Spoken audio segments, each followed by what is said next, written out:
अभी कुछ बोलना चाहता है लेकिन रितु जी से बोलने नहीं देती हैं और कहती हैं, मैं जानती हूँ कि तुम्हारी वाइफ के बारे में बोल रही हूँ तो तुम्हें बुरा लग रहा है, लेकिन जो मुझे दिख रहा है वह मैं बोलूँगी और तुमसे ही एक्सपेक्ट करूँगी कि आइंदा से ऐसी कोई भी गलती नहीं होगी। दिस इज़ लास्ट वार्निंग अभी। ओके। अभी अपना सर हाँ में हिला देता है। रितु जी वहाँ से चली जाती हैं। वो वहीं पर बैठ जाता है और कहता है, ये तो नकली की शादी है या झूठ है तो इसमें इतनी प्रॉब्लम है। अगर सच में शादी कर लेता तो शायद मेरी प्रॉब्लम कभी ख़त्म नहीं होती। अच्छा, ये सब कुछ दिन में तो ख़त्म हो जाएगा। उसके बाद मैं सुकून की सांस लूँगा। फ़िलहाल मुझे काम पर फोकस करना चाहिए, वरना मुझे तो सुनाएंगी ही मेरी वजह से, जिसका इन सब से कुछ लेना देना नहीं है। रोशनी, उसे भी मॉम के गुस्से का सामना करना होगा और मैं नहीं चाहता किसी इनोसेंट को मेरी वजह से कुछ भी प्रॉब्लम हो।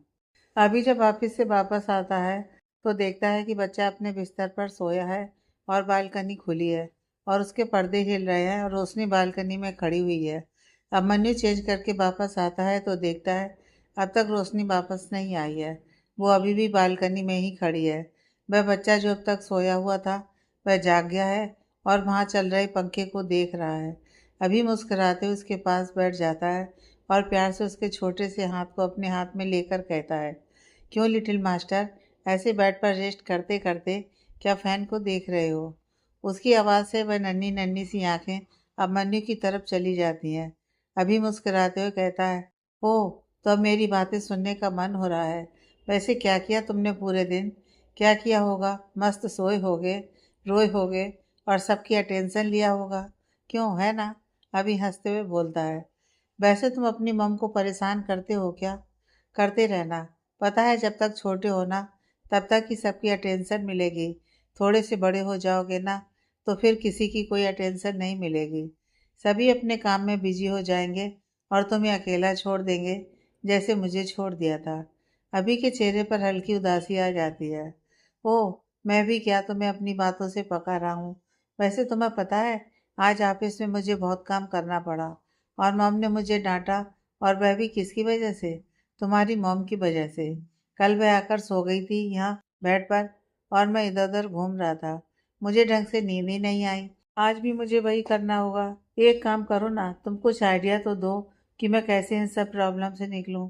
तुम्हें पता है कभी कभी ये सब कुछ सोच सोच कर मेरा सर फटने लगता है, लेकिन क्या करूं, मैं किसी के साथ शेयर ही नहीं कर सकता। वह मेरा बेवकूफ़ दोस्त समीर, उसे तो कुछ बताता हूँ तो वह ऐसे उटपटांग आइडियाज़ दे देता है जो और प्रॉब्लम का कारण बन जाता है। वैसे सच कहूँ तो तुम्हारी मम्मी स्टूपिड ही हैं। क्या ज़रूरत थी ये सब कुछ मानने की? जब एक बार नहीं मानी तो मम को सच्चाई बता देता, उन्हें कन्विंस कर लेता। वह बच्चा उसकी तरफ बस देख रहा होता है और अभी अपनी बातों को कंटिन्यू बोले जा रहा होता है। फिर जब उसकी नज़र उस पर पड़ती है तो वह कहता है, हाँ, थोड़ी प्रॉब्लम आती, लेकिन फिर भी। हाँ, मैं जानता हूँ मम को कन्विंस करना इतना आसान नहीं होता, लेकिन फिर भी तुम तो इतने प्यारे हो। जैसे तुम्हें देखकर मैं कन्विंस हो गया वैसे मम भी हो ही जाती। लेकिन तुम्हारी मम को तो एक्स्ट्रा स्मार्ट बनना था। खुद तो आराम से यहाँ पर है, मैं 50 की तरह चिंता कर रहा हूँ। वो बच्चा थोड़ा रोना सा चेहरा बना लेता है क्योंकि वह अभी अभी जगा होता है और उसकी माँ उसके आसपास नहीं होती है। अभी जब उसको ऐसे देखता है तो कहता है, ओह सॉरी, तुम्हारी मम को बुरा बोला इसलिए तुम्हें बुरा लगा ना। ओके ओके, सॉरी, अब नहीं बोलूँगा। कुछ भी नहीं बोलूँगा तुम्हारी मम के बारे में। वैसे तुम्हें पता है मुझे भी बहुत गुस्सा आता है जब मेरी मम के बारे में कोई कुछ बोलता है तो। हम दोनों एक जैसे ही हैं, होंगे भी क्यों ना। हम दोनों का तो बर्थ डेट एक ही है। बट आई विश कि तुम्हारी किस्मत वैसी ना हो जैसी मेरी है। तुम्हें सबका बहुत सारा प्यार मिले। तुम बहुत सारी खुशी डिजर्व करते हो और आई प्रॉमिस कि मुझसे जितना हो सकेगा ना मैं तुम्हारे लिए अच्छा करने की कोशिश करूँगा। वैसे ये तो गलत बात है ना, मैं तब से कितनी बातें कर रहा हूँ, तुम कुछ बोल ही नहीं रहे हो। ओहो, तो तुम अभी कैसे बोलोगे?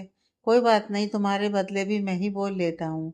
वैसे तुम मुझसे बात करने में बोर तो नहीं हो रहे हो? नहीं हो रहे होगे। मैं कौन सा बहुत सारी बातें करता हूँ। और मैं ये कैसे भूल गया कि अभी तक हम दोनों ने तो दोस्ती ही नहीं की है। तो मेरे साथ दोस्ती करोगे?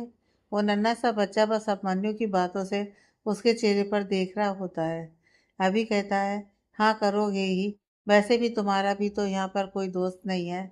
चलो हैंडशेक करते हैं और अपनी दोस्ती को कंफर्म करते हैं।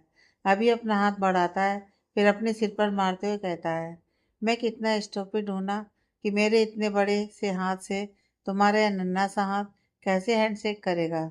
कोई बात नहीं, मेरे पास में इसका भी सॉल्यूशन है। अभी अपनी एक उंगली को उसके हाथ में पकड़ा देता है और कहता है, देखो हो गए हम दोनों फ्रेंड। अब से ना मैं तुम्हें अपनी सारी बातें बताऊंगा और तुम भी मुझे अपनी सारी बातें बताओगे। बताओगे ना, बोलो। बताओगे ही। फ्रेंडशिप का तो यही रूल होता है। अभी उसके सर को सहलाता है और फिर झुककर उसके सर पर किस कर देता है और फिर उसके चेहरे पर देखकर कहता है, और 26 साल में भी आपने उस डेट पर जन्म लिया। बच्चे की किस्मत नहीं बदली ना। ये भी अपनों के प्यार के लिए तरस रहा है और मैं भी तरसता रहा हूँ। आपको नहीं करना चाहिए था ऐसा। कम से कम इसके साथ तो नहीं करना चाहिए था। इसकी क्या गलती है? This is not fair. Roshni, जो कि कुछ देर वहाँ बालकनी में खड़ी होकर अपने आप में और जो भी हो रहा होता है वह सबको सोच रही होती है, लेकिन जब वह कमरे में इस तरह से अभी की धीमी आवाज़ सुनती है तो वह बालकनी के गेट पर आकर खड़ी हो जाती है और अभी को अपने बच्चे के साथ इस तरह से बातें करते देखते हुए और अपनी दिल की बात शेयर करते हुए देखती है, तो वहीं खड़ी होकर उन दोनों की बातें सुनने लगती है। उसकी बातों को सुनकर कभी उसके चेहरे पर मुस्कान आ जाती थी, तो और जब अभी अपनी तकलीफ को बयान कर रहा होता है तो उसका भी चेहरे पर तकलीफ आ जाती है। रोशनी अपने मन में कहती है, शायद इंद्राणी आंटी इसके बारे में बात कर रही थी। सब कुछ होते हुए भी कितने अकेले हैं ना अभिमन्यु। शायद यही वजह है कि वह दिल के इतने अच्छे हैं और सभी की तकलीफ को समझते हैं। ईश्वर, आप इतने कठोर कैसे हो सकते हैं? आप मेरे साथ तो जो कर रहे हैं उसके लिए तो मैंने अब आपसे शिकायत करनी छोड़ दी है, लेकिन अब मनु जी जैसे सच्चे और अच्छे इंसान के तो लाइफ में आपको इस तरह से तकलीफ नहीं देनी चाहिए। मैं तो बस आपसे यही प्रार्थना करूंगी कि उनकी लाइफ में आप बहुत सारी खुशियां दें। वह अपनी लाइफ में बहुत सारी खुशियां डिजर्व करते हैं। अब मनु अभी भी उस बच्चे के साथ बैठे हुए ऐसे ही अपनी बातों को शेयर कर रहा होता है। तभी वह रोने लगता है। उसके रोने की आवाज़ से तुरंत रोशनी वहाँ पर आ जाती है। अभी रोशनी की तरफ देखकर कहता है, शायद इसे भूख लगी है, तब से यहाँ पर अकेले लेटा हुआ है और तुम पता नहीं कहाँ हो। देखो प्लीज़ इसे। रोशनी उसे गोद में उठा लेती है, लेकिन अभी भी उसने अभी की उंगली को मजबूती से पकड़ा हुआ था। रोशनी अब मन्नू के चेहरे पर देखने लगती है, तो अभी कहते हैं, मेरे चेहरे पर क्या देख रही हो? रोशनी इशारे से उसकी उंगली की तरफ इशारा करती है, तो अभी प्यार से उसके हाथ से अपनी उंगली को हटाता है और फिर मुस्कुराते हुए कहता है, भाई हम लोगों ने फ्रेंडशिप किया ना, इसलिए मेरी उंगली को इस तरह से पकड़ा हुआ है। यह सुनकर रोशनी के चेहरे पर मुस्कुराहट आ जाती है। पहले अभी भी मुस्कुराता है, लेकिन फिर वह अपना चेहरा सख्त करते हुए कहता है, मैं डिनर करने के लिए जा रहा हूँ। मुझे बहुत भूख लगी है। तुमने डिनर कर लिया है ना? रोशनी अपना सिर हाँ में हिला देती है। अभी कहता है, ठीक है तो फिर सो जाओ। रोशनी अपना सिर हाँ में हिला देती है। अभी रूम से बाहर निकलता है और अपने सिर पर मारता है और कहता है, तू भी ना अभी बिल्कुल बेवकूफ़ी है। इधर उधर देखकर बात करता नहीं है। इस तरह से क्या किसी के सामने कुछ भी बोलने लगता है? क्या सोच रही होगी वह? मैं भी कितना स्टूपिड हूँ। इतने छोटे से बच्चे के साथ इतनी सारी बातें की। अब तो उसमें स्टूपिड सोचने की क्या बात है? अब मेरा मन हुआ तो मैंने बात कर लिया। अभी ये बोलते हुए जा रहा है, तभी वो एक हाउस हेल्प से टकरा जाता है। वो हाउस हेल्प मुस्कुराते हुए देखकर कहता है, क्या हुआ बाबा, कहाँ खोए हुए हैं? मैडम से लड़ाई हो गई है क्या आपकी? अब मनु से घूरते हुए लेकिन नरम आवाज में कहता है, आपको नहीं लगता है आप कुछ ज़्यादा बोल रहे हैं?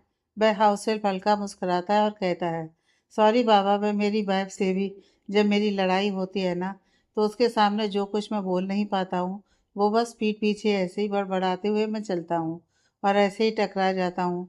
तो मुझे लगा कि शायद आपके साथ भी ऐसा ही हुआ है। अभी अपने चेहरे को बनाते हुए कहता है, नहीं मेरे साथ ऐसा कुछ नहीं होता। मुझे जो बोलना होता है मैं सामने बोलता हूँ। वो अपना सिर हिलाते हुए कहता है, फिर तो अच्छी बात है बाबा। अभी वहाँ से चला जाता है और अपने आप से कहता है, ये लोग क्या कुछ भी बकवास करते हैं? कौन सी वह मेरी वाइफ है जिससे मुझे डर लगेगा, और अगर होती भी तो भी मुझे किसी से डर नहीं लगता है। और वैसे क्यों होगी वह मेरी वाइफ? मुझे तो शादी ही नहीं करनी है। ओ गॉड, मेरी लाइफ। सबने मेरी लाइफ को पूरा कंफ्यूजन से भर दिया है। अब मनु डिनर करने के बाद वापस से अपने रूम में जाता है तो देखता है रोशनी अभी भी सोई नहीं है और वह कमरे में इधर से उधर टहल रही है। अभी उसको इस तरह से देखता है तो कहता है, क्या हुआ, तुम अभी तक सोई क्यों नहीं हो? और तुम्हें टहलना है तो बाहर जाकर टहल लो, ये रूम में टहलने की क्या ज़रूरत है? नहीं, मैं ये कह रही थी कि, रोशनी थोड़ी हिचकिचाहट से कहती है। कह रही थी? क्या कह रही थी तुम? अभिमन्यु अपना चेहरा बनाते हुए बोलता है।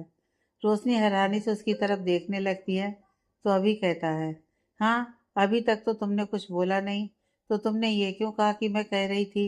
ये बोलो ना कि मुझे ये कहना है था क्या होता है। क्या तुम्हें नॉर्मल टेंस का भी नहीं पता है? रोशनी अपना चेहरा बनाते हुए धीरे से कहती है। वाह, कितना बड़ा ज्ञान दे दिया इन्होंने मुझे, नहीं थी इसकी नॉलेज, हम तो जैसे कभी स्कूल गए ही नहीं। कुछ कहा क्या तुमने? अभी अपना चेहरा बनाते हुए कहता है। रोशनी अपना सर नामे हिला देती है। अभी कहता है, तो तुम जो कह रही थी, मेरा मतलब है तुम्हें कुछ कहना है, बोलो क्या कहना है। रोशनी कहती है, मुझे दो बातें कहनी है। हाँ तो कह दो, अब क्या मुहूर्त निकलवाओगी? अभी अपने होठों को टेढ़ा करते हुए बोलता है। वो पहली बात तो यह कि आप यहाँ बिस्तर पर सो जाइए, मेरी वजह से आप क्यों इधर उधर भटकेंगे? आपको सुबह फिर ऑफिस भी जाना होता है और आंटी इस बात से नाराज़ भी हो जाती हैं कि आप टाइम से नहीं जाते हैं। रोशनी काफ़ी सीरियस भाव से बोलती है। हाँ तो, अभी बिना किसी भाव के उसकी तरफ देखकर कहता है। रोशनी को उसका इस तरह से बोलना थोड़ा चिढ़ा जाता है तो वो कहती है, मैं आपकी मदद करने की कोशिश कर रही हूँ और आप ऐसे बोल रहे हैं जैसे आप मेरी बात सुनकर कोई एहसान कर रहे हैं। मैंने कहा तुमसे मेरी मदद करने के लिए, मैं तुम्हें इस घर में लेकर आया हूँ, इस कमरे में भी लेकर आया हूँ, तो अब चुपचाप से आराम से रहो ना, मेरी मदद करने की कोई ज़रूरत नहीं है, मैं अपना मैनेज कर लूँगा। अभी चेहरा बनाते हुए बोलता है। रोशनी भी अभी की बात से चिढ़ जाती है और कहती है, ठीक है, तो मुझे भी कोई शौक़ नहीं है आपकी मदद करने का। मैंने तो सोचा शायद मेरी वजह से आपको कोई प्रॉब्लम हो रही होगी, इसलिए मैंने ऐसा कह दिया। अगर आपको शौक़ है अपने घर में इधर उधर घूमते रहने का और प्रॉब्लम फेस करने का, तो कीजिए, मुझे कोई शौक़ नहीं है कि मैं कोई सेक्रीफाइस करूं। रोशनी चेहरा बनाते हुए बोलती है। ओह, तुम मेरे लिए सेक्रीफाइस कर रही हो? क्या सेक्रीफाइस कर रही हो, ज़रा बताना। ओह, मुझे कह दिया कि मैं अपने ही रूम में अपने बिस्तर पर सो जाऊं, तो ये तुमने मेरे लिए सेक्रीफाइस कर दिया? मैडम, मेरे लिए कुछ करने की ज़रूरत नहीं है, चुपचाप से जाकर सो जाओ अपने बच्चे के पास। और तुम कहीं और जाओगी सोने तो फिर उसे प्रॉब्लम होगी। डॉक्टर ने साफ कहा है ना कि वह अभी बहुत सेंसिटिव है, तो उसका ज़्यादा ध्यान रखने की ज़रूरत है। और सभी जगह से ये रूम सबसे अच्छा है, तो इसीलिए अपना दिमाग ज़्यादा मत चलाओ और उसके साथ रहो। और जहाँ तक मेरा सवाल है, तो मैं, ये सोफ़ा है ना, मैं इस पर सो जाऊँगा, मुझे कोई प्रॉब्लम नहीं है। ठीक है, अब मन्नू जैसे उसको स्ट्रिक्ट वार्निंग दे रहा होता है। रोशनी अपना चेहरा हिला देती है और धीरे से कहती है, हाँ तो यही बात पहले नहीं बोल सकते थे, इतना क्या दिखा रहे थे कि बहुत ही स्मार्ट हैं। अभी उसकी तरफ देखकर धीरे से कहते हैं, हाँ, मेरे सामने तो इतनी जुबान चलती है, बाकी लोगों के सामने तो एकदम भीगी बिल्ली बनी बैठी रहती है। वह जाकर सोफे पर आराम से लेट जाता है। रोशनी भी बिस्तर पर जाकर लेट जाती है और अपने बच्चे की तरफ देखने लगती है। तभी उसे अभिमन्यु की वह बातें याद आने लगती हैं जो वह उसके बच्चे के साथ बैठकर कर रहा था, और उसके चेहरे पर मुस्कुराहट आ जाती है। अभी भी जब उसको कुछ सोचकर मुस्कुराता हुआ देखता है तो एक पल के लिए उसके चेहरे पर भी उसकी नज़र ठहर जाती है। लेकिन जब रोशनी उसकी तरफ देखती है तो वह तुरंत अपनी आंखें बंद कर लेता है। अभिमन्यु ऑफिस जाने के लिए रेडी होकर हॉल में आता है और वह इंद्राणी जी को आवाज़ लगाता है, लेकिन इंद्राणी जी वहाँ पर नहीं आती और रोशनी वहाँ पर जाती है और कहती है, हाँ कहिए। अभिमन्यु हैरानी से उसकी तरफ देखने लगता है। रोशनी समझ जाती है और कहती है, वो आंटी मंदिर गई हुई हैं, आपको कोई मदद चाहिए तो बताइए ना, मैं कर देती हूँ। कुछ खास मदद नहीं चाहिए मुझे, ऑफिस के लिए देर हो रही है तो उनको नाश्ता लगाने के लिए कह रहा था। अभी अपने फ़ोन में देखते हुए बोलता है, तो ठीक है, आप बैठिए, मैं आपका नाश्ता लगा देती हूँ। रोशनी नॉर्मली कहती है। अमरनी अपने फ़ोन से नजरें हटाकर उसकी तरफ देखने लगता है और फिर उसे मना करते हुए कहता है, नहीं, तुम क्यों नाश्ता लगाओगी और बेकार का परेशान होगी, मैं किसी और को बोल देता हूँ ना। नहीं, वो सभी लोग अपने अपने काम में लगे हुए हैं और इसमें परेशानी की क्या बात है, मैं पूरा समय तो बैठी रहती हूँ ना। और आंटी ने टेबल पर नाश्ता रख दिया है, बस उसे प्लेट में परोसना ही तो है, मैं परोस देती हूँ अगर आप कहें तो। अब मन्नू उसके चेहरे पर देखते हुए अपने मन में कहता है, शायद मैं मना कर दूंगा तो इसे बुरा लगेगा और ऐसा फील होगा कि वह इस घर की नहीं है, इसलिए मैं मना नहीं कर रहा हूँ। रोशनी अभी भी उसके चेहरे पर देख रही होती है तो वो अपना सिर हाँ में हिला देता है और आकर बैठ जाता है। रोशनी जाकर अभिमन्यु का नाश्ता प्लेट में रखती है। अभी रोशनी के चेहरे पर देखता है और कहता है, तुमने नाश्ता कर लिया? रोशनी अपना सर नामे हिला देती है। अभी थोड़ी हैरानी से देखते हुए कहता है, तुमने अभी तक नाश्ता क्यों नहीं किया? तुम हमारे घर में गेस्ट हो और हम अपने गेस्ट का बहुत ध्यान रखते हैं। अब तुम यहाँ से जाओगी तो तुम्हें यह तो नहीं लगना चाहिए ना कि हमने तुम्हारा ध्यान नहीं रखा। रोशनी हल्का सा मुस्कुराती है और कहती है, ऐसा कुछ नहीं है। वह इंद्राणी आंटी नहीं थी तो मैं किसे देती छुटकू को संभालने के लिए, इसलिए मैंने अभी तक नाश्ता नहीं किया। अभी हल्का मुस्कुराहट से कहता है, वो हाँ, वैसे हमारा लिटिल मास्टर कहाँ है? रोशनी हैरानी से उसके चेहरे पर देखने लगती है तो अभी कहता है, सॉरी, तुमने अगर कोई और नाम रखा हो तो वो मुझे कुछ नाम नहीं समझ में आया था, इसलिए मैंने उसे लिटिल मास्टर बुलाना शुरू कर दिया।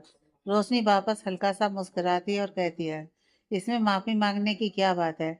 वैसे वो अभी सो रहा है तो अच्छा है तुम यहाँ बैठकर नाश्ता कर लो। वो अपने सामने वाली चेयर की तरफ इशारा करते हुए कहता है। रोशनी अपना सिर हाँ में हिलाती है और वह वहाँ बैठती ही है। तभी एक हाउस हेल्प उसके बच्चे को गोद में लिए हुए आ जाती है। वह रो रहा होता है। चांदनी तुरंत अपनी जगह से खड़ी हो जाती है और उसको गोद में ले लेती है और हाउस हेल्प की तरफ देखकर कुछ पूछती तो उससे पहले ही वो कहती है, मैं कमरे में सफाई कर रही थी तो ये जग गए और रोने लगे, इसलिए मैं यहाँ ले आई। रोशनी कहती है, थैंक यू। वो हाउस हेल्प वहाँ से चली जाती है। अभी रोशनी के चेहरे पर देखने लगता है, फिर वह भी अपनी जगह से खड़ा हो जाता है और कहता है, इसे मुझे दो और तुम नाश्ता कर लो। रोशनी कहती है, लेकिन आपको ऑफिस जाने में देर हो रही होगी ना? अभी कुछ सोचता है और कहता है, हाँ तो मैं इसका सॉल्यूशन कर रहा हूँ ना। एक काम करो, तुम अपनी और मेरी प्लेट लेकर यहाँ हॉल में आ जाओ जल्दी। यह बोलकर वह बच्चे को लेकर हॉल में सोफे के पास आ जाता है और उसे वहाँ पर लिटा देता है। रोशनी अपनी और उसकी प्लेट लेकर खड़ी होती है। अभी कहता है, खड़ी क्यों हो? रख दो यहाँ पर और बैठकर आराम से नाश्ता करो। और यह भी आराम से लेटा हुआ है, देखो कैसे तुम्हारी तरफ देख रहा है। रोशनी अभी के चेहरे पर देखते हुए वहां बैठ जाती है। अभी नाश्ता कम कर रहा होता है और वह बच्चे की तरफ देखकर अलग अलग सा चेहरा बनाकर उसे खुश करने की कोशिश कर रहा होता है। तभी वही दो हाउस हेल्प वहाँ खड़े होकर बात करते हैं और एक कहता है, अभी बाबा कितना प्यार करते हैं ना अपने बच्चे से। दूसरी कहती है, हाँ तो वह तो दूसरों से इतना ज़्यादा प्यार करते हैं तो अपने बच्चे से नहीं करेंगे।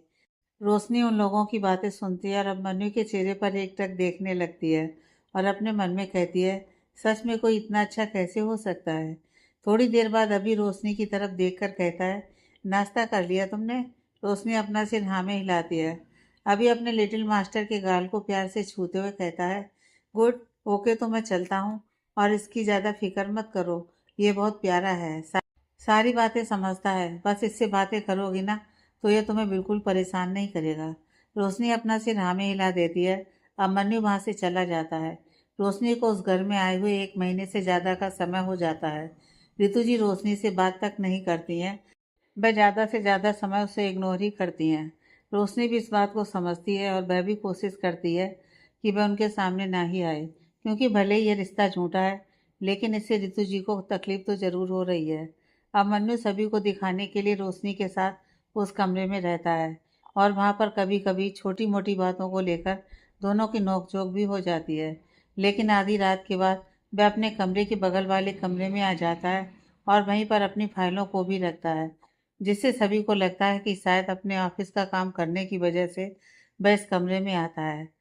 वरुण की खोज रोशनी को ढूंढने की बिल्कुल भी कम नहीं हो रही होती है।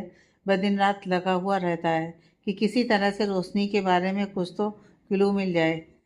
शेफाली अब लगभग हिम्मत हार चुकी है और वह अब काफ़ी शांत भी हो जाती है।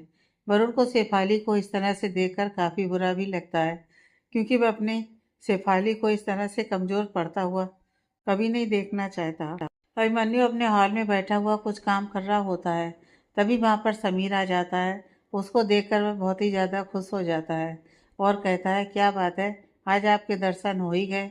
पिछले 10 दिनों से तुमसे मिलने की कोशिश कर रहा हूँ, थे कहाँ तुम? समीर उसकी बगल में बैठकर थोड़े चिढ़ते हुए कहता है, अब तुम अपनी मॉम के कहने पर इतने बिजी रहते हो, तो मेरे डैड भी मेरे पीछे पड़े रहते हैं काम के लिए, तो बस वही करने में बिजी था। अरे अरे, तू इतना क्यों चिढ़ रहा है? मैं तो बस ऐसे ही मजाक कर रहा था। अभी अपनी हंसी लगभग कंट्रोल करते हुए कहता है। हाँ, तो तू ऐसी बात करेगा तो चिढ़ तो होगी ना। तू तो अच्छे से जानता है कि मैं इन ऑफिस के काम में उलझना नहीं चाहता, लेकिन डैड मुझे उलझा देते हैं। और मैं जानता हूँ कि डैड को ये आइडिया हमेशा देता कौन है। समीर उसकी तरफ घूरते हुए बोलता है, अभी अपना चेहरा नीचे करके मुस्कुरा रहा होता है। समीर कहता है, तू ऐसे क्या मुस्कुरा रहा है? मैं जानता हूँ कि जब भी डैड तुझे कॉल करते हैं तो तू उन्हें एक नया आइडिया दे देता है और उन्हें एक नए प्रोजेक्ट के बारे में बता देता है कि मुझे वह दे दे, और मुझे उसमें उलझा देते हैं। और फिर कह रहा है कि कहाँ बिजी था। अभी उसके कंधे पर हाथ रखकर कहता है, तुझे इस तरह से फ्रस्ट्रेट होते हुए देख करना सच में मुझे बड़ी हंसी आती है। समीर अपने जबड़ों को कसते हुए कहता है, हाँ, तुझे तो हंसी आएगी ही। तू फिर किसी प्रॉब्लम में पड़, फिर मैं तुझे बताऊंगा। मैं भी ऐसे ही हंसूंगा। मैं जानता हूँ कि तू मुझ पर नहीं हंसने वाला है। वैसे इतना काम करेगा तो अच्छा तो है, तेरा कितना नाम हुआ। समीर मल्होत्रा, ए बिजनेस टाइकून। देख कितना अच्छा लग रहा है। अभी उसके मजे लेते हुए कहता है, ना जी ना, मुझे कोई शौक नहीं है अपने नाम में बिजनेस टाइकून लगवाने का। तुझे ही है। तू काम कर और लगा रहे, और भाई मुझे फ्री रहने दे। समीर अपनी रोनी सी सूरत बनाकर कहता है। अभी हंसते हुए कहता है, अच्छा वह सब छोड़ और बता क्या चल रहा है। सब सही है? समीर कहता है, हाँ, वैसे आज मैं यहाँ एक इम्पॉर्टेंट काम के लिए आया था। अभी सीरियस होकर कहता है, हाँ बोल ना। समीर इधर उधर देखते हुए कहता है, तुझसे काम नहीं है, वह रोशनी से काम है, उसे बुला दे। अब मनु हैरानी से उसकी तरफ देखने लगता है। समीर कहता है, ऐसे क्या देख रहा है और ज्वेलस क्यों हो रहा है? क्या भाई, वह तेरी वाइफ नहीं है जो मैं उससे कुछ बात करने जा रहा हूँ तो तुझे जलन हो रही है? तू पागल है क्या? कुछ भी बोलता है। मैंने तुझे कुछ कहा नहीं ना, फिर तू ये क्यों बोल रहा है? अभी अपना चेहरा बनाकर कहता है, हर बात को बोलना ही जरूरी नहीं होता, तुझे देखकर ही पता चल रहा है। खैर, अभी बहस नहीं करना, बुला दे रोशनी को। समीर अभी के कंधे पर अपनी कोहनी रखते हुए बोलता है। अभी इंद्राणी जी को आवाज़ देता है और उसे रोशनी को बुलाने के लिए कहता है। समीर कहता है, अब मैं इधर उधर की कोई बात करके टाइम पास नहीं करूँगा। मैं रोशनी के लिए एक गुड न्यूज़ लाया है। रोशनी और अभिमन्यु दोनों एक बार समीर के चेहरे पर देखते हैं और फिर एक दूसरे के चेहरे पर। समीर कहता है, ऐसे क्या देख रहे हो मेरी तरफ? वह रोशनी ने एडवोकेट वर्मा के बारे में कहा था, उनके बारे में पता चल गया है। रोशनी अभी भी हैरानी से उसकी तरफ देख रही होती है, तो समीर कहता है, सच बोल रहा हूँ, इस बार झूठ नहीं बोल रहा हूँ। अच्छा, तुम्हें विश्वास नहीं हो रहा ना, रुको। वह अपने फ़ोन से एडवोकेट वर्मा की तस्वीर निकालते हुए कहता है, यही है ना? उनकी तस्वीर को देखते ही रोशनी अपना सर हाँ में हिला देती है। समीर अपनी आईब्रो को ऊपर करते हुए कहते हैं, देखा, ढूंढ लिया ना, थोड़ा समय लगा लेकिन पता चल गया इनके बारे में। अब तुम्हारी प्रॉब्लम बस कुछ ही दिनों की है। कुछ दिनों की है? इससे तेरा क्या मतलब है? अभिमन्यु समीर की तरफ देखकर कहता है। समीर कहता है, वह पिछली बार तो मैंने झूठ बोला था कि वो कुछ दिनों के लिए शहर से बाहर गए हुए हैं, लेकिन इस बार सच में वो शहर से बाहर गए हुए हैं, और जब भी आ जाएंगे तो इनका असिस्टेंट हमें इन्फॉर्म कर देगा। तो फिलहाल फिक्र की कोई बात नहीं है। अगर तुम चाहोगी रोशनी, तो मैं इनकी ऑफिस का एड्रेस तुम्हें दे दूंगा, तुम जाकर मिल लेना। रोशनी कहती है, इतना भरोसा है मुझे आप लोगों पर। वैसे मैं कैसे शुक्रिया करूं, मुझे समझ में नहीं आ रहा है। क्यों, तुम हमें अपना दोस्त नहीं मानती हो क्या? समीर उसकी तरफ थोड़ा गुस्से सा चेहरा बनाकर कहता है। रोशनी उदास होकर अपना सर नामे हिलाते हुए कहती है, नहीं, ऐसी कोई बात नहीं है। वो तो ऐसी कोई बात नहीं है, तो फिर ये शुक्रिया कहने की क्या ज़रूरत है? समीर वापस से रोशनी के मज़े लेते हुए कहता है, जिससे रोशनी के चेहरे पर मुस्कुराहट आ जाती है। उसके चेहरे पर ऐसी मुस्कुराहट देखकर अभिमन्यु भी मुस्कुराए बिना नहीं रह पाता। अभिमन्यु अपने कमरे में आता है तो देखता है रोशनी उसके बुक शेल्फ के पास खड़ी होकर एक बुक पढ़ रही है। जैसी उसकी नज़र अभिमन्यु पर जाती है तो वह हड़बड़ाते हुए बुक को बंद करके वापस से बुक शेल्फ में डाल देती है। क्या हुआ? बुक रख क्यों दिया? अभी हैरानी से उसकी तरफ देखकर सवाल करता है। रोशनी अभी भी वैसे ही हड़बड़ाहट से कहती है, नहीं, बस मैं ऐसे ही देख रही थी। अभी कहता है, इसमें बुक पढ़ने के लिए है, ये तुम पढ़ सकती हो, इस तरह से घबराने की क्या ज़रूरत है? रोशनी कहती है, नहीं, मैं बस ऐसे ही देख रही थी। अभी कहता है कोई बात नहीं, तो देखने में भी कोई पाबंदी नहीं है, देख सकती हो। वह वहाँ जाकर सोफे पर बैठ जाता है और अपनी फाइल देखने लगता है। रोशनी कुछ देर अभी के चेहरे पर देखती है और फिर कहती है, वो मुझे आपसे कुछ बात करनी है। अभी उसकी तरफ देखकर कहता है, हाँ तो बोलो ना। रोशनी कहती है, वैसे तो आपने और समीर ने मेरी बहुत मदद की है और आप लोग आज भी मेरी मदद कर रहे हैं, लेकिन मुझे छोटी सी एक और मदद चाहिए आपसे। तो इसमें संकोच की क्या बात है? बोलो ना, अगर पॉसिबल हो पाएगा तो मैं ज़रूर करूँगा। अभी तुरंत बोलता है। रोशनी कहती है, वह बात यह है कि वरुण के साथ शादी और फिर जो कुछ भी हुआ है, उन सबसे मेरा आखिरी सेमेस्टर की पढ़ाई रह गई है और मैं वह करना चाहती हूँ ताकि मैं कम से कम अपने बच्चे के लिए अपने पैर पर खड़ी हो पाऊँ और उसको बड़ा करने में मुझे किसी की मदद ना लेनी पड़े। अगर आप उसमें मेरी थोड़ी मदद कर देंगे तो। रोशनी अपनी नज़रें नीचे कर लेती है। इसमें इतना सोचने की क्या बात है? ये तो बहुत अच्छी बात है। तुम अपनी पढ़ाई कंप्लीट करना चाहती हो तो ठीक है, इसमें जो भी होगा मैं तुम्हारी हेल्प करूँगा। अभी उसको भरोसा दिलाते हुए कहता है। ये सुनते ही रोशनी के चेहरे पर बहुत अच्छी मुस्कुराहट आ जाती है। वह कहती है, थैंक यू सो मच, आपने मेरे लिए एक और बहुत बड़ा काम कर दिया है। अभी कहता है, वैसे जिस तरह से थोड़ा झूठ बोलकर यहाँ पर हो, इस तरह तुम्हें इस सच को भी छुपाना होगा, वरना मॉम को पता चलेगा तो वह कभी भी इसके लिए तैयार नहीं होंगी। तुम समझ रही हो ना? और इस वक्त मैं उनको सच्चाई बताना अफोर्ड नहीं कर सकता। एक बार तुम्हारी प्रॉब्लम सॉल्व हो जाए फिर मैं उन्हें सारी बातें बता दूंगा, ओके? रोशनी अपना सिर हाँ में हिला देती है। अब मन्नू अपने रूम में होता है तभी एक हाउस हेल्प उसका रूम नॉक करता है। अभी अंदर आने के लिए कहता है तो वह अंदर आकर कहता है, अभी बाबा बहुत सर आए हैं, आपको बुला रहे हैं। यह सुनते ही अभी, जो अभी ऑफिस से थका हुआ आया था, उसके चेहरे की थकान तुरंत गायब हो जाती है और उसके चेहरे पर मुस्कुराहट आ जाती है। वह उसकी तरफ देखकर मुस्कुराते हुए कहता है, क्या डैड आए हैं? वो अपना सिर हाँ में हिलाता है।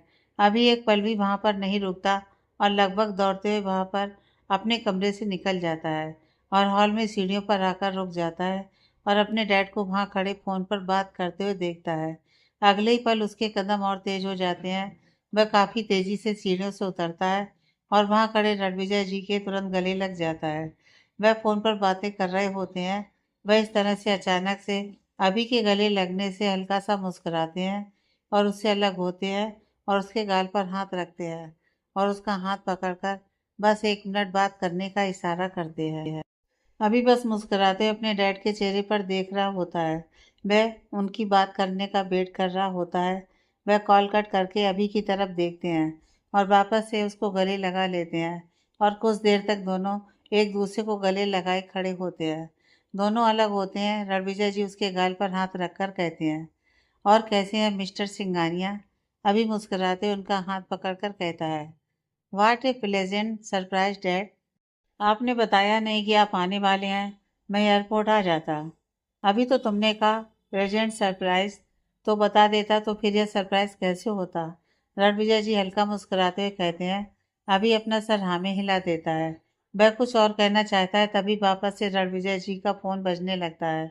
वह कॉल रिसीव करते हुए अभी का वेट करने का इशारा करते हैं और बात करते हुए बाहर चले जाते हैं।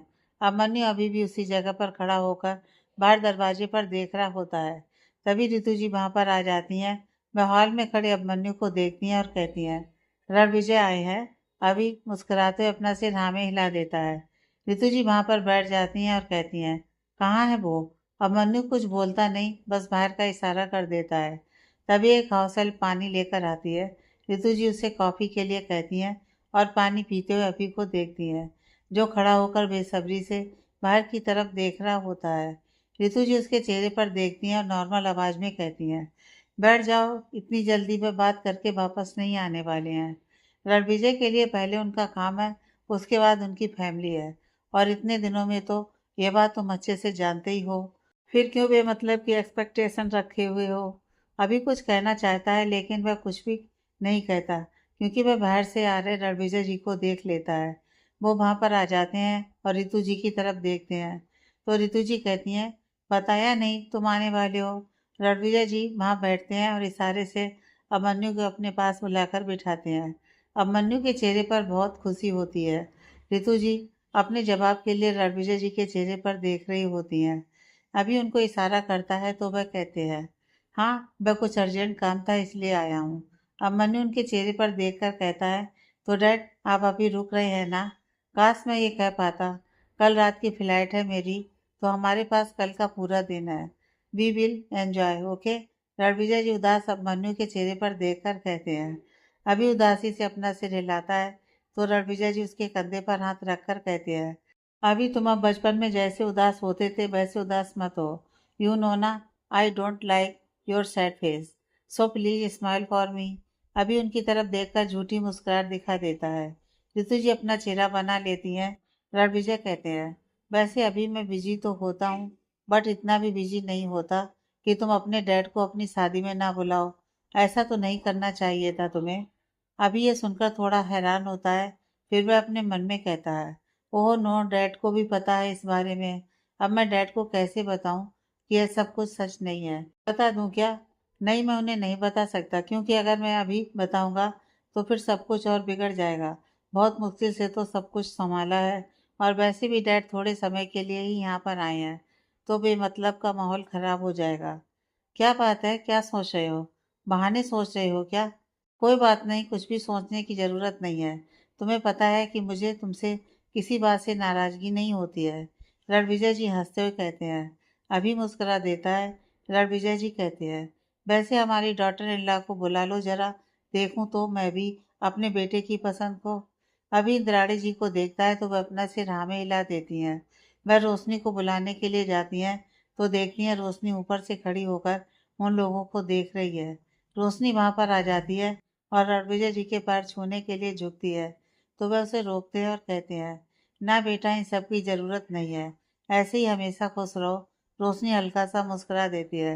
अब मन्नू रोशनी की तरफ देख रहा होता है तो रोशनी अपनी पलकें झपकाकर उसे नॉर्मल रहने का इशारा करती है। रणविजय जी उन दोनों को देख लेते हैं और कहते हैं, क्या बात है, क्या बात चल रही है? क्लियर बोल सकते हो? मैं बहुत फ्रेंडली हूँ अपने बेटे के साथ, तो मैं अपनी बहू के साथ में वैसे ही फ्रेंडली रहूँगा। क्यों अभी तुमने बताया नहीं? क्या बताएगा और क्यों बताएगा? जब वह तुमसे मिली ही नहीं तो वह बात करेगा क्या उससे तुम्हारे बारे में? रितु जी अपना चेहरा बनाते हुए बोलती हैं। रणविजय जी के चेहरे पर हल्की मायूसी आती है, लेकिन फिर वह हल्का मुस्कुराते हुए कहते हैं, कोई बात नहीं, अब तक नहीं बताया तो अब बता देंगे। क्यों, अभी बताओगे ना मेरे बारे में सब कुछ? अभी अपना सिर हाँ में हिला देता है। वैसे मेरा ग्रैंडसन भी है ना। आई डोंट बिलीव कि now I am a grandfather. Ranvijay ji हल्का मुस्कुराते हुए अभी की तरफ देखकर बोलते हैं। रोशनी कहती है, अंकल वह अभी सो रहा है, मैं आपको उससे थोड़ी देर बाद मिलवा दूंगी। हाँ हाँ, कोई प्रॉब्लम नहीं है, वैसे जल्दी मिलवा देना, क्योंकि मैं ज़्यादा टाइम के लिए तो नहीं आया हूँ। रणविजय जी रोशनी की तरफ देखकर कहते हैं। रोशनी अपना सिर हाँ में हिला देती है। रणविजय जी का फ़ोन वापस से बजने लगता है और वह एक्सक्यूज़ मी बोलकर अपना फ़ोन लेकर वहाँ से चले जाते हैं। अब मन्नू के चेहरे पर हल्की मुस्कुराहट भी होती है और थोड़ी सी उदासी भी। रितु जी कहती हैं, जाओ अभी जाकर रेस्ट करो, वैसे भी ऑफिस में आज कुछ ज़्यादा ही काम था। अभी उनके चेहरे पर देखकर कहते हैं, बट मॉम डैड आए हैं तो? मैंने कहा ना, जाओ जाकर रेस्ट करो, क्योंकि जिसके लिए तुम अपना टाइम दे रहे हो ना, उसे तुम्हारे टाइम की कोई ज़रूरत नहीं है। He is very busy, so you go now. Ritu ji थोड़ा नाराज़गी से कहती हैं। अभी अपना सर हाँ में हिला देता है और वहाँ से चला जाता है। रोशनी भी उसके पीछे जाती है। अब मन्नू रूम में आ जाता है, थोड़ा सा परेशान भी होता है। रोशनी उसके चेहरे पर देख रही होती है। अभी थोड़ा चिढ़कर कहता है, क्या सोच रही हो? यही ना कि कितनी अजीब फैमिली है। यहाँ आए हुए तुम्हें इतने दिन हो गए, तो अब मेरे डैड आए हैं, वह भी थोड़े समय के लिए, और उसमें भी वह काफ़ी अपने फ़ोन पर बिजी हैं। मम उनसे ठीक से बात नहीं कर रही हैं।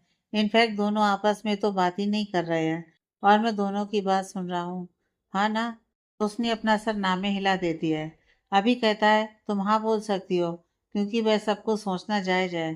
तुम्हें थोड़ा अब नॉर्मल लगेगा, लेकिन मेरे लिए सब कुछ नॉर्मल है। So relax. आप रिलैक्स हैं क्या? रोशनी धीरे से कहती है। अब मन्नू उसके चेहरे पर देखने लगता है और फिर अपना सर हाँ में हिलाकर दूसरी तरफ अपना चेहरा कर लेता है। एक बात पूछूं, अगर आप बुरा ना माने तो? रोशनी थोड़ा हिचकिचाते हुए कहती है। अब मन्नू उसके चेहरे पर देखकर सिर हिला देता है और रोशनी कहती है, आपके मॉम डैड का डाइवोर्स हुआ है क्या? जो वो लोग साथ में नहीं रहते हैं, और उनके बीच इस तरह से प्रॉब्लम है। मतलब ये होता है बड़े लोगों का, मैंने देखा है। अभिमन्यु हल्का मुस्कुराता है और कहता है, वैसे कोई भी अननोन पर्सन जब उन लोगों को देखेगा और जब ये जानेगा कि डैड यहाँ पर नहीं रहते हैं तो यही सोचेगा। लेकिन ऐसा कुछ भी नहीं है, दोनों का डाइवोर्स नहीं हुआ है। हाँ, बट दोनों थोड़ा बिजी रहते हैं और डैड बिजनेस के कारण नॉर्मली तो कंट्री में अलग अलग सिटीज़ में या फिर आउट ऑफ कंट्री ही रहते हैं, तो इसलिए वे ज़्यादा हमारे साथ नहीं रहते। वैसे मॉम भी ज़्यादातर बाहर ही रहती हैं।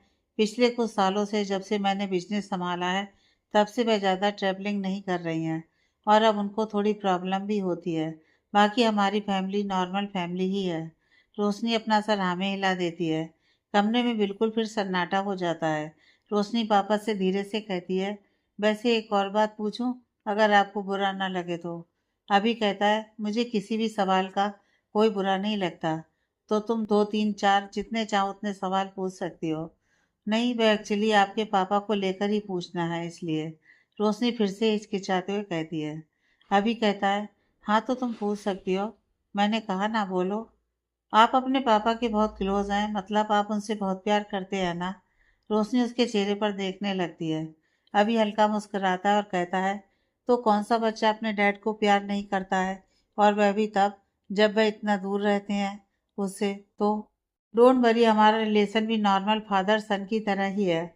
बस तुम आज पहली बार मेरे डैड को देख रही हो ना, इसलिए तुम्हारे मन में ये सारे सवाल आ रहे हैं। Relax, everything is okay.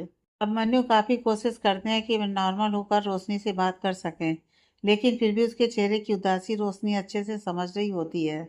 वह आगे कुछ भी नहीं पूछती और वहाँ से चली जाती है। अब मन्नू कुछ देर ऐसे ही रूम में बैठा हुआ होता है। तभी इंद्राणी जी वहाँ पर आती हैं और कहती हैं, बाबा वो सर आपको बुला रहे हैं। अभिमन्यु हॉल में अपने डैड के पास जाकर बैठ जाता है। रणविजय जी कहते हैं, अपने डैड से गुस्सा हो गया? अभी अपना सिर नामे हिला देता है। तो फिर मैं ऐसा क्यों फील कर रहा हूँ? रणविजय जी अभिमन्यु की आंखों में देखते हुए बोलते हैं। अभी धीरे से कहते हैं, नो डैड, ऐसा कुछ भी नहीं है। एक्चुअली आप आए तो मैंने सोचा आप रेस्ट करोगे, इसलिए मैं रूम में चला गया। मैं भी पूरे दिन ऑफिस के काम से ना बहुत थक गया। यू नो ना, मम बहुत काम करवाती हैं। वो अपने डैड को दिखाने के लिए अपने चेहरे पर झूठी मुस्कुराहट लाता है। हाँ, ये तो मैं जानता हूँ कि तुम्हारी मम बहुत काम करवाती हैं, बट माय डियर सन, तुम्हें आज तक झूठ बोलना नहीं आया। तुम्हारी आंखें देखकर ही पता चल जाता है कि तुम झूठ बोल रहे हो। वो उसकी झुकी हुई नज़रों को अपनी तरफ करके उसकी आंखों में देखते हुए बोलते हैं। अभी वापस से अपने चेहरे पर झूठी मुस्कुराहट लाते हुए कहते हैं, नो डैड, ऐसा कुछ भी नहीं है। रियली? तुम्हें लगता है कि तुम मुझसे झूठ बोल लोगे और मैं मान लूँगा? रणविजय जी उसके चेहरे पर देखते हुए कहते हैं। अब बन्नू की आंखों में हल्की नमी आ जाती है। वह दूसरी तरफ देखकर उन आंसुओं को पोंछने लगता है। रणविजय जी उसके कंधे पर हाथ रखते हैं तो वह उनकी तरफ देखकर मुस्कुरा देता है।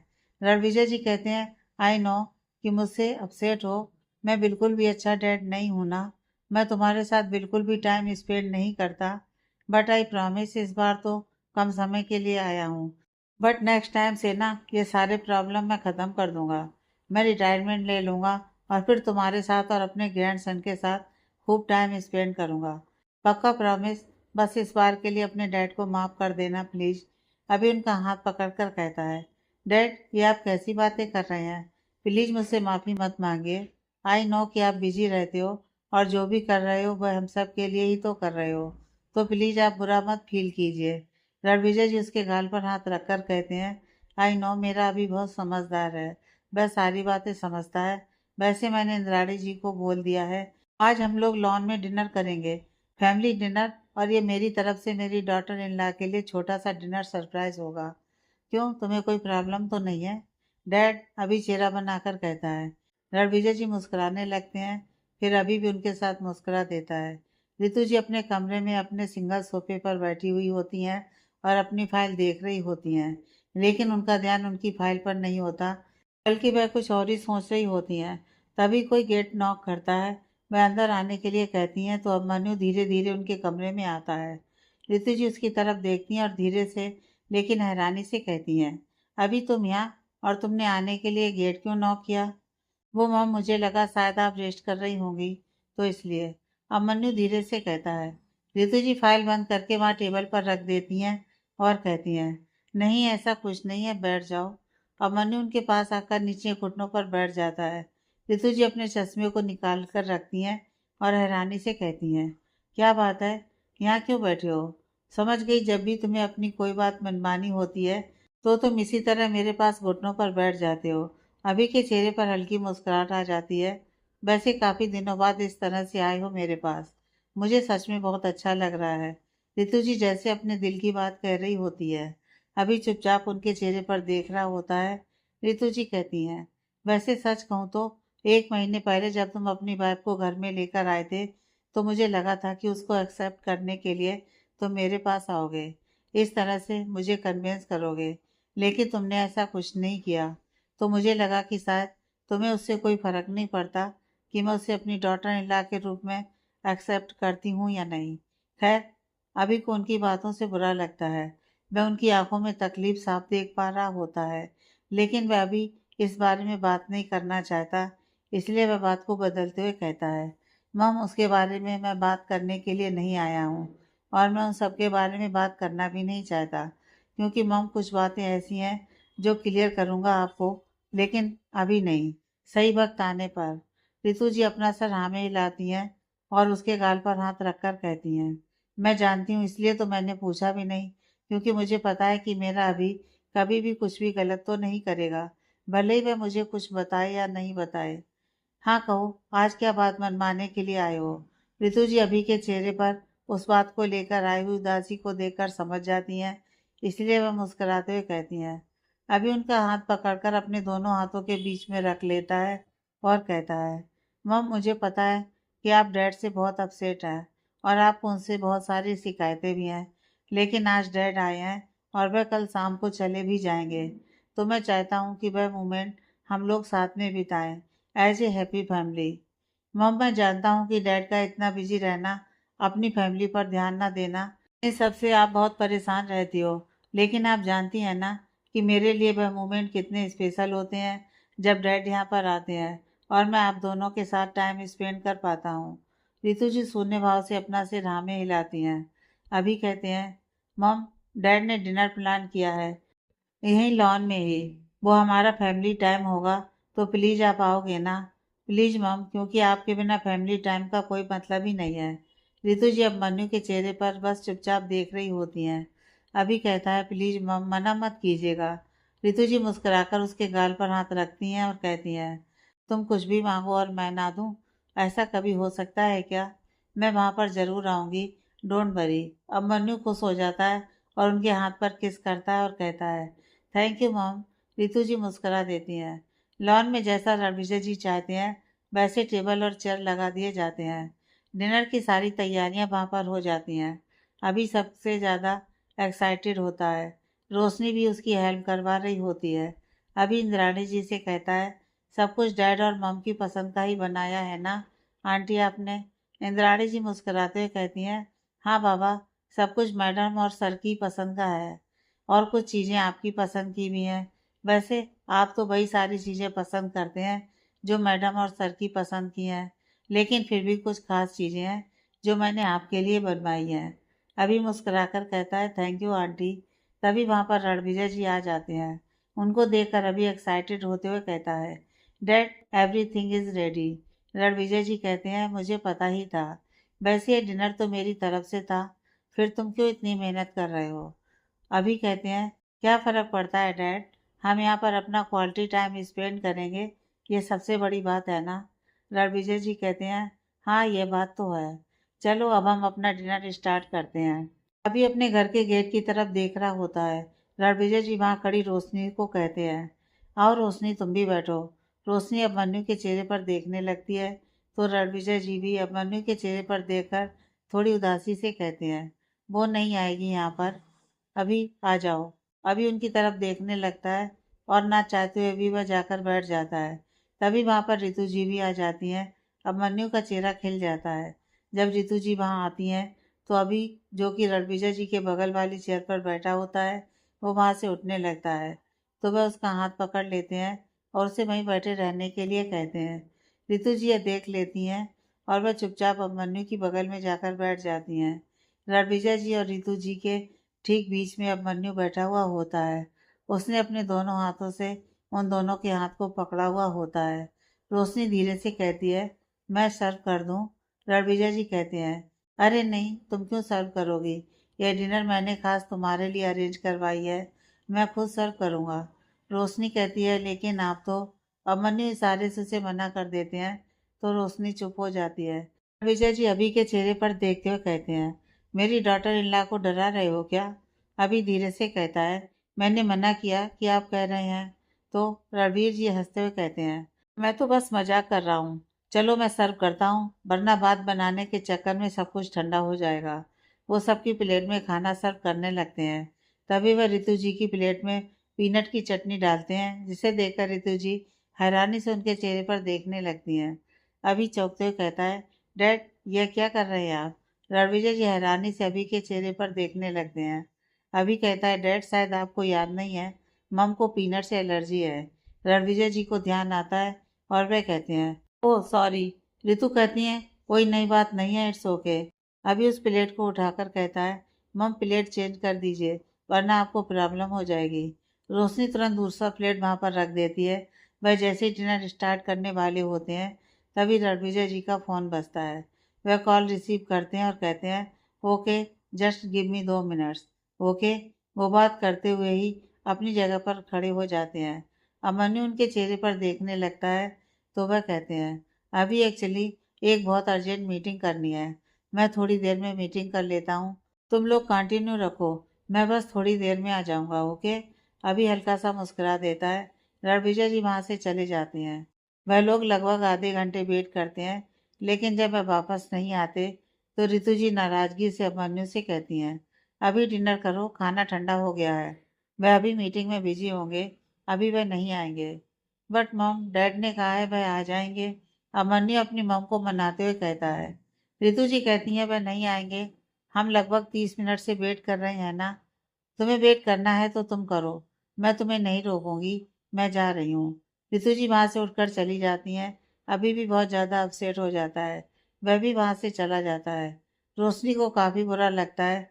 वह भी अभी के पीछे कमरे में जाती है, लेकिन अब मनु रूम में आकर बालकनी में चला जाता है।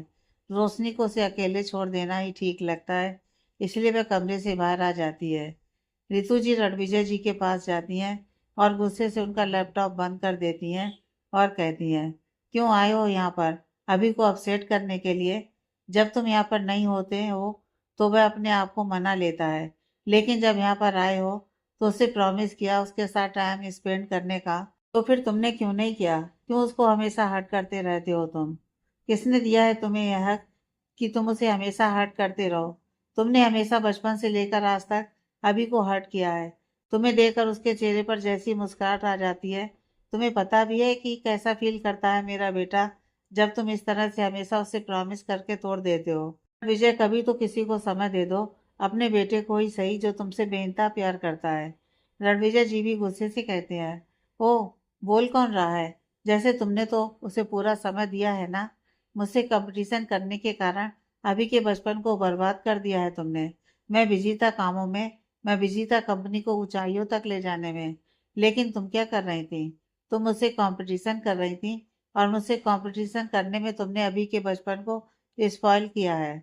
जितना मैं अभी का गुनहगार हूं ना, उतना ही तुम भी हो उसकी गुनहगार, समझी? और इसलिए सब कुछ का इल्जाम सिर्फ मुझ पर लगाने से तुम्हारे गुनाह कम नहीं हो जाएंगे, समझी? तुम भी उसकी तकलीफ की उतनी ही जिम्मेदार हो जितना मैं हूँ। और अभी पिछले कुछ समय से तुम उसके साथ हो, लेकिन उससे पहले तक तो वह अकेला ही रहा है ना।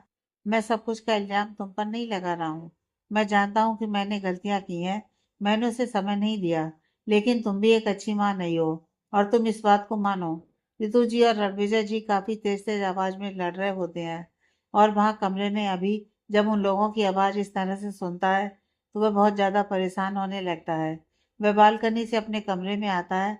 वह पूरी तरह से पसीने से भीग चुका होता है।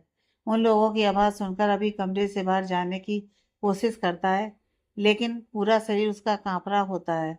वह बिल्कुल भी नहीं चल पा रहा होता है। वह वहीं पर लड़खड़ाकर नीचे ज़मीन पर बैठ जाता है और अपनी आँखों को बंद करके और दोनों कानों पर हाथ रखकर काँपते हुए आवाज़ में कहता है, मॉम, डैड, प्लीज़, प्लीज़, मत लड़ो आप लोग। प्लीज मॉम, डैड प्लीज चुप हो जाओ। प्लीज ऐसे मत कहो प्लीज। वह लगातार यही बोले जा रहा होता है। वो पूरी तरह से पसीने से तरबतर होता है। रोशनी जब उन लोगों को इस तरह से लड़ते हुए सुनती है तो वह अभिमन्यु को बुलाने के लिए कमरे में आती है। वहां जब अभिमन्यु को इस तरह से देखती है तो वह घबरा जाती है। वह अभिमन्यु के पास बैठ जाती है और उसका हाथ पकड़कर कहती है, अभिमन्यु, क्या हुआ आपको? अभिमन्यु अपने कानों से हाथ हटा लेता है। वह अपनी आंखें खोलकर रोशनी की तरफ देखता है। उसकी आंखें लाल होती हैं, उसमें से आंसू बह रहे होते हैं। अभी जब रोशनी की आंखों में देखता है तो वो बोलना तो बंद कर देता है, लेकिन काफी गहरी गहरी सांस लेने लगता है।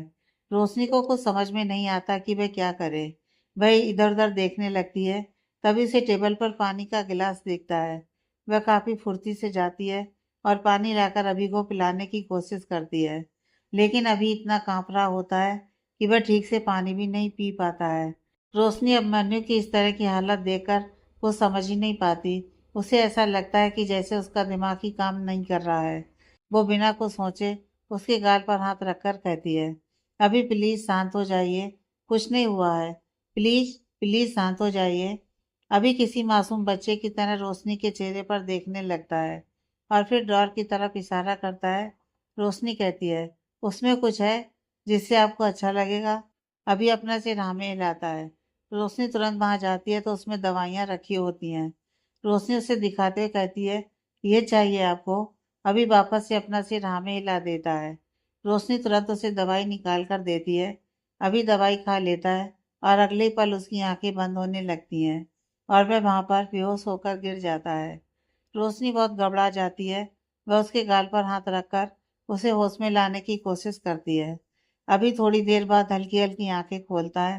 रोशनी उसकी तरफ देख रही होती है तो वह रोशनी के हाथ को पकड़ लेता है और कहता है, मेरे पास रहो प्लीज, यहाँ से जाना मत, प्लीज प्लीज। ये बोलकर वह वापस से आंखें बंद कर लेता है। Next part.